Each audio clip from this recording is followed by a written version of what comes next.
Good afternoon. This court session will now begin with the defendant stating his plea. Not guilty. Okay then.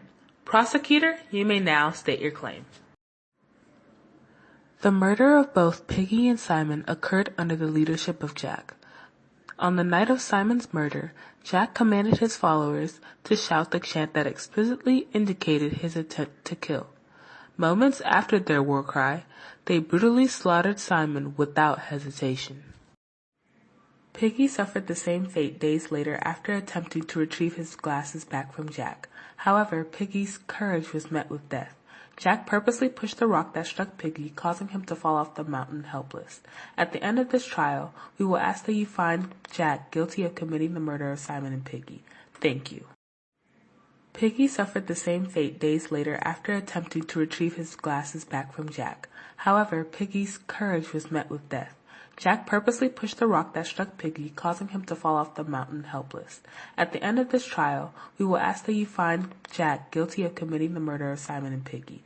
Thank you. Jack, my client, is not guilty of committing murder and is rather a victim himself. Jack commanded his followers to recite the aforementioned chant only to protect himself against the approaching storm. Simon emerged from the forest as nothing more than a shadow. As such, my client nor anyone else present at the beach could not identify the shadow as Simon. Jack and his followers attacked Simon out of self-defense against what they all believed to be the menacing beast of the island.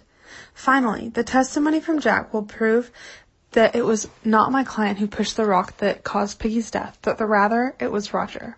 In short, we expect the evidence to show that under these circumstances, Jack is not guilty of murder. Very well. We will begin this case with the prosecutor questioning our first witness to the stand, Piggy. Could you call me by my real name, please? It's...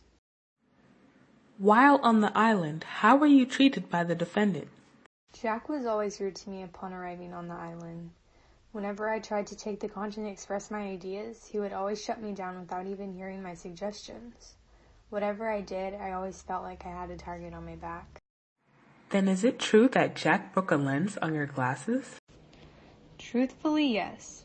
He always seemed like the type who would wish to silence those who opposed him, but I never expected him to actually resort to violence and do what he did to my glasses.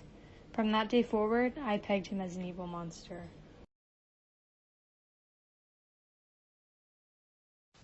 No, Roger was the one who pushed it, although Jack probably ordered him to.